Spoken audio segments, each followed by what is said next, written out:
ඔයා දන්නවද ඔයාගේ ආදර කතාවට ගණදෙවියෝ උදව් කරනවා කියලා? එහෙමනම් මේ ටික හොඳට අහගෙන මතක තියාගන්නකෝ. ඔයාගේ ආදර කතාව දැන් තියෙන්නේ බොහොම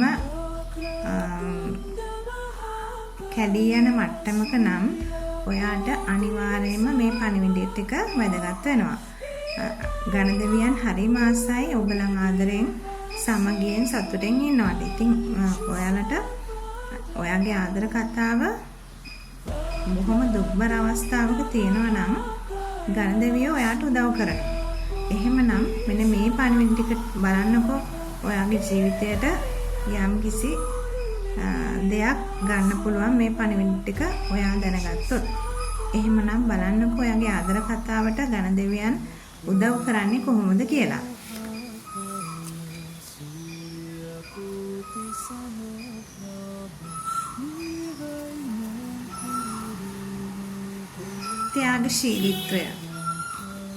ත්‍යාගශීලීත්වය පිළිබඳ තමයි කතා කරන්නේ.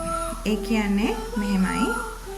අපි හැමතිස්සෙම ආදරය බලාපොරොත්තු ඉඳලා තේරුමක් නැහැ. අපිත් ඒ අවශ්‍යයට ආදරය දෙන්න ඕන. දරුවෙක් දෙමව්පියන්ට හෝ දෙමව්පියන් දරුවන්ට, තමන්ගේ ආදරවන්තයට ආදරවන්තියට, ඒ වගේම ඉස්කෝලේ පාසලේ ගුරුවරුන්ට, ඉහෙලියන්ට, මිතුරන්ට, ඒ හැම කෙනෙක්ටම අපි ආදරය දෙන්න ඕන. එහෙම ආදරය දුන්නොත් තමයි අපිට නැවත ආදරය ලැබෙන්නේ. ඉතින් ගණදෙවියෝ කියනවා මෙන්න මේ ත්‍යාගශීලීත්වය පිළිබඳ ඔයා තව ටිකක් අවධානය යොමු කරන්න ඕන කියලා. මොකද ඔයා නිතරම ආදරය විතරක් අනිත් අයගෙන් බලාපොරොත්තු වෙන්න නරකයි. තමනුත් ආදරය දෙන්න ඕන. එතකොට තමයි අපිට පෙරලා ආදරය ලැබෙන්නේ. ඉතින් මේ වගේ ගිලිහි යන පණිවිඩය මතක් කරන්න කියලා ගණදෙවියන් වහන්සේම තමයි උපදෙස් දීලා තියෙන්නේ. එහෙමනම් මේක හිතේ තියාගෙන ඉන්න. ත්‍යාගශීලීත්වය.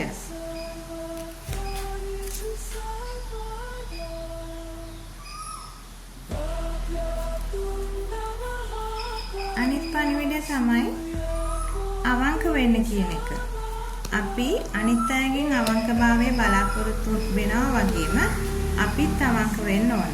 අපි අවංක වුණොත් තමයි අපිට අවංක ආදරයක් ලැබෙන්නේ. ඉතින් අපි අවංක නැතුව අපි අනිත් අයගෙන් අවංකභාවයක් අපිට බලාපොරොත්තු වෙන්න බෑ.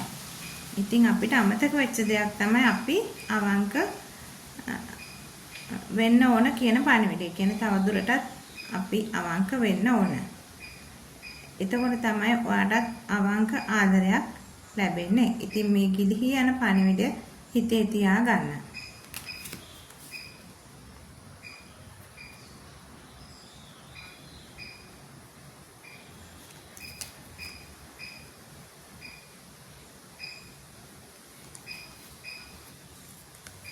දිව්‍යමය භාවය. ගණදෙවියන් නිතරම ආදරයට උදව් කරනවා. ඉතින් ගණදෙවියන්ට ගෙන් ඉල්ලන්න පුළුවන් මගේ ආදරේ මෙන්න මේ වගේ දුක්බර අවස්ථාවක දැන් තියෙන්නේ. මට උදව් කරන්න දෙවියනි කියලා ඔයාට පුළුවන් ගණදෙවියන්ගෙන් ඒ සඳහා උදව් ඉල්ලන්න. එතකොට ඔයාගේ තියෙන ආදරයට තියෙන බාධා ප්‍රශ්න නැති කරලා ඔයාට සතුටින් තමන්ගේ ආදරය ගෙන යන්න පුළුවන්කම ලැබෙනවා.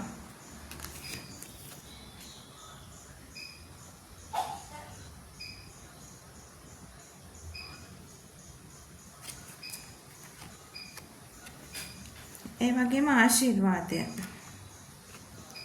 අපි අනිත් අයට ආශිර්වාද කරන්න ඕන.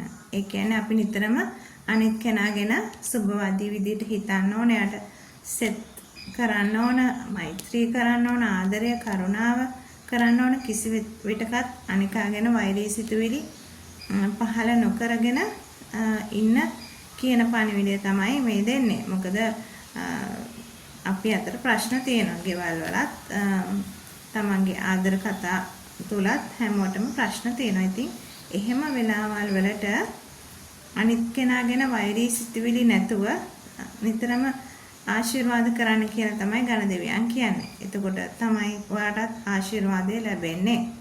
අනුන්ට ආශිර්වාද කරන්න සෙට් කරන්න, මෛත්‍රී කරන්න. එතකොට තමයි Tamanටත් ඒ දේවල් ලැබෙන්නේ කියලා ගණ දෙවියන් මතක් කරලා දෙනවා. ඉතින් මෙහෙම පණිවිඩයක් ඔයාගේ ආදර කතාව තුළ ඔයා හිතට ගන්න ඕන. එයාට නිතරම ආශිර්වාද කරන්න. එතකොට තමන්ගේ ආදරය තුල ප්‍රශ්න පැන නැගෙන්නේ නැහැ. රණ්ඩු සරුවල් ඇති වෙන්නේ නැහැ.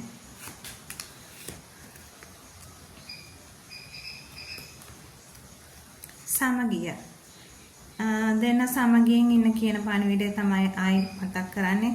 ආශිර්වාදය වෙනකොට නිතරම සමගියත් එතන ඇති වෙනවා. ඒක නිසා ආශිර්වාදය තුලින් තමන්ගේ පවුලට අනෙක් කෙනාගෙන සමගිය වර්ධනය කරගන්න පුළුවන්. එකිනෙකා තුළ සමගිය වර්ධනය කරගන්න පුළුවන්.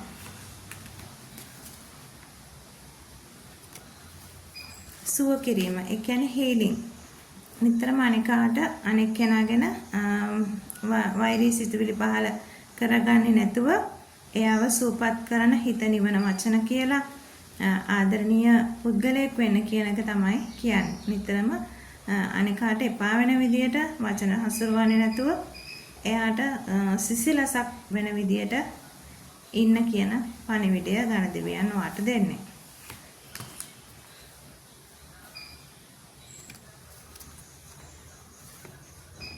විවෘත බව. ඔයා ඕපන් වෙන්න ඕන.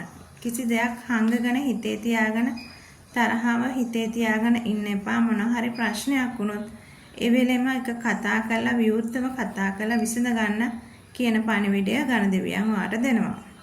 විවෘත වෙන්න කියලා කියන්නේ. ඕපන් වෙන්න කියන්නේ heart open, හදවත විවෘතව තබා ගන්න. එතකොට ප්‍රශ්න නැහැ. හිතේ තියාගෙන වෛරී සිතුවිලි පහළ වෙන්නේ නැහැ. එතකොට ප්‍රශ්න විසඳගෙන ඔයාට ලස්සනට ගමන හදා ගන්න පුළුවන්.